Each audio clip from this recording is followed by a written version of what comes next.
On September 8, 2025, a Tesla sat abandoned in the Hollywood Hills. From the outside, it looked like any other car. But investigators would soon discover something inside that would launch one of the most disturbing criminal investigations in Los Angeles. The remains of a 14-year-old girl. Her name was Celeste Rivas Hernandez. For months, Celeste had been missing. Now investigators had found her. But finding her body was only the beginning, because the Tesla was connected to someone else. A young musician whose career had exploded almost overnight. His stage name was D4vd.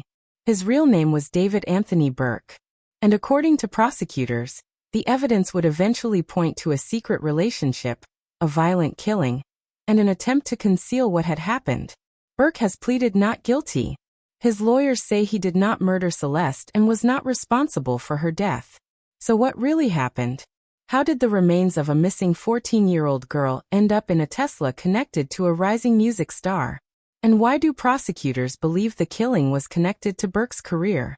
This is the story of Celeste Rivas Hernandez and the case against D4vd. Celeste Rivas Hernandez was 14 years old when she disappeared. She was from Southern California.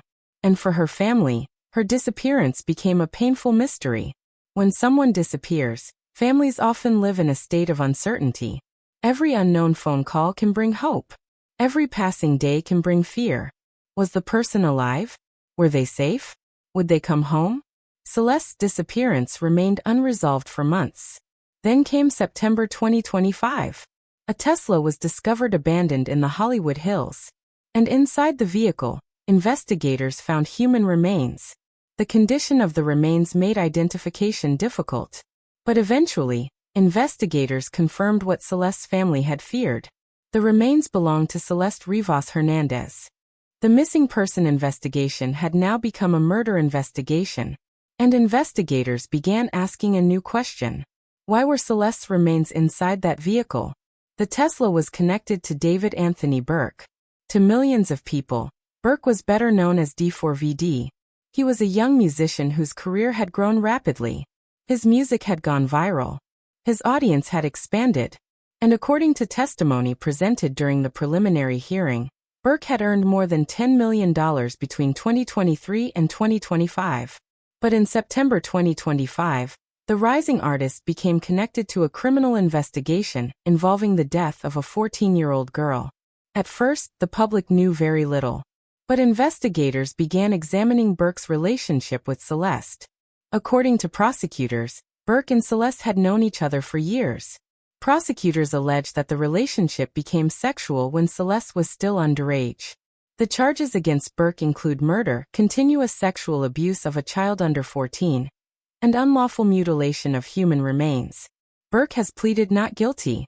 His defense team says the evidence will show that he did not murder Celeste and was not the cause of her death.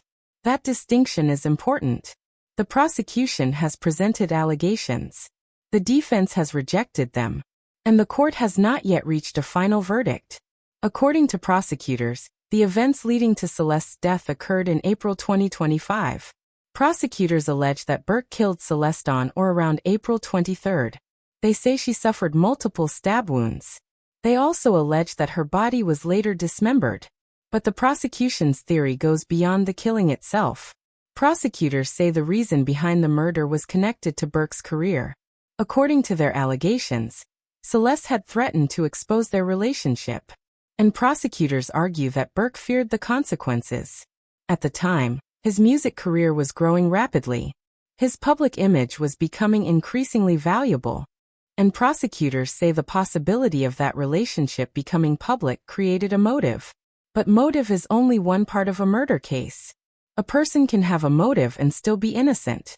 To prove murder, prosecutors must connect the suspect to the actual crime. And that is where the physical evidence became central. Investigators searched locations connected to Burke. During the preliminary hearing, prosecutors presented evidence involving a garage and other areas they say were connected to the case.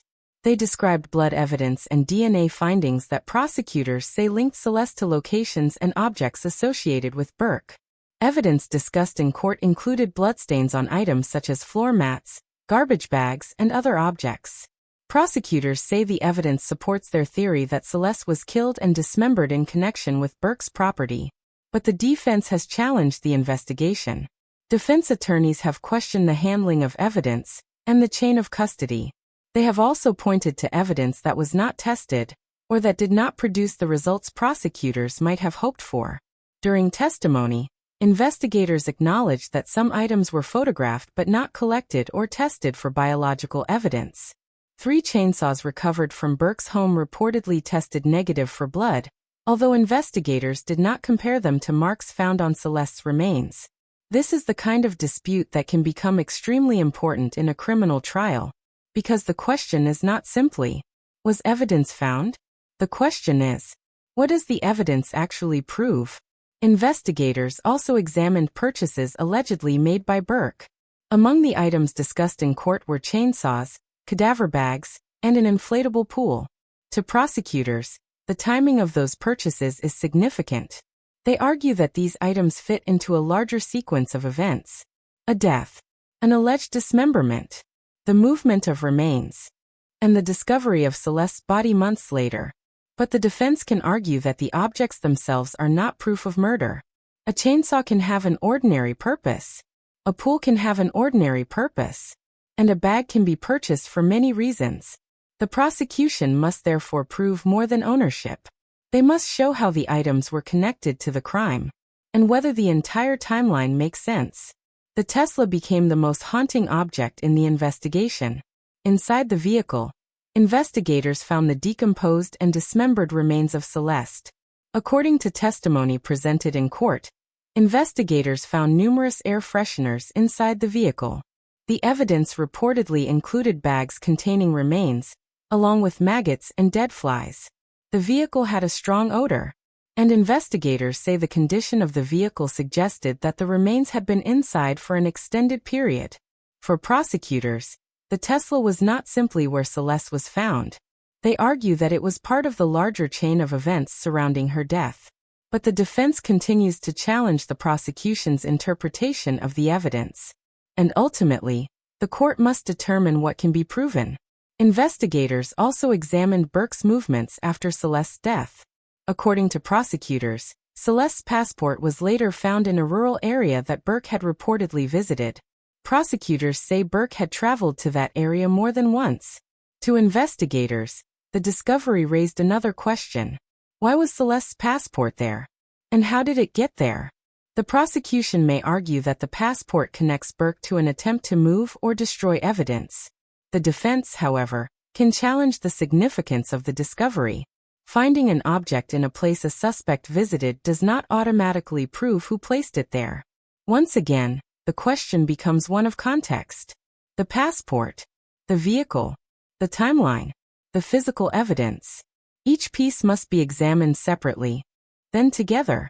Another part of the case involves statements Burke allegedly made to law enforcement. During an earlier interaction with authorities, Burke reportedly said that he had only met Celeste once in person.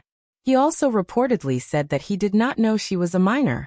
Investigators later examined those statements in light of the evidence they gathered. What did Burke know about Celeste? How long had they known each other? And did his statements match the evidence? The prosecution may argue that inconsistencies reveal what someone knew or attempted to conceal.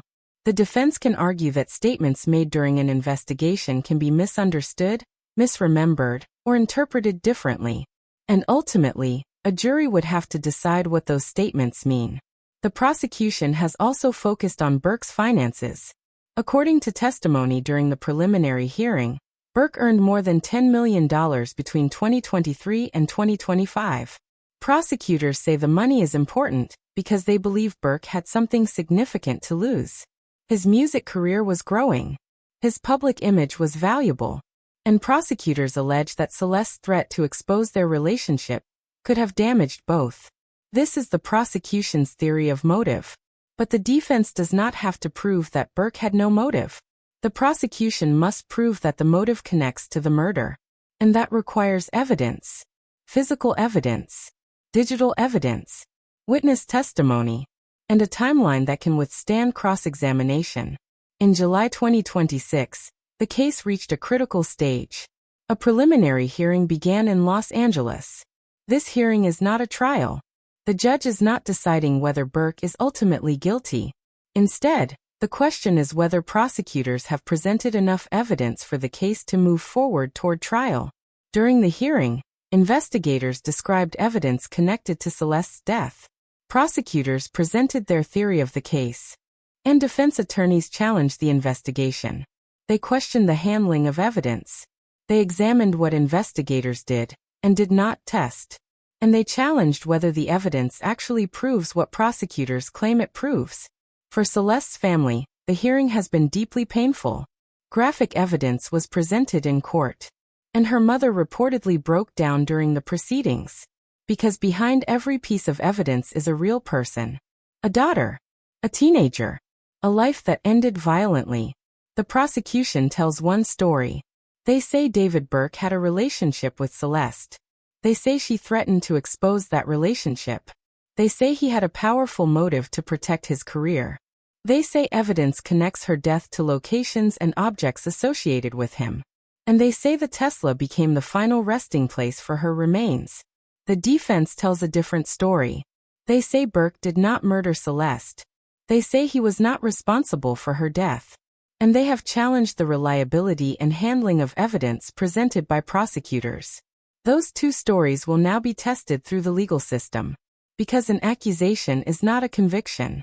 And evidence must be proven. The preliminary hearing will determine whether the case moves forward toward a full trial. If the judge finds enough evidence, Burke will continue to face the charges in the next stage of the criminal process. But even then, he will remain presumed innocent. A full trial would require prosecutors to prove guilt beyond a reasonable doubt. The defense would have the opportunity to challenge every major part of the prosecution's case. The forensic evidence, the DNA, the blood evidence, the timeline, the purchases, the statements, the alleged motive, and the events surrounding the Tesla. For now, the case remains unresolved. It is easy for a case like this to become about a celebrity, about music, about fame, about courtroom drama. But at the center of the case is a 14-year-old girl, Celeste Rivas Hernandez. Before she became a name in headlines, she was a daughter, a teenager, a person with a life ahead of her. That life ended. And now, a court must determine what happened. David Anthony Burke has pleaded not guilty. The prosecution has presented serious allegations. The defense has denied that he murdered Celeste. And the evidence will continue to be tested. But one question remains at the center of everything. How did a missing 14-year-old girl end up inside a Tesla connected to a rising music star? The answer to that question may ultimately determine the future of David Anthony Burke. But for Celeste's family, the case is about something much more personal. It is about finding the truth. It is about justice. And it is about making sure that, behind the headlines and the celebrity, people remember the name of the girl at the center of it all. Celeste Rivas Hernandez. This case remains ongoing. David Anthony Burke, known professionally as D4vd, has pleaded not guilty. The allegations described in this script have not been proven beyond a reasonable doubt in court.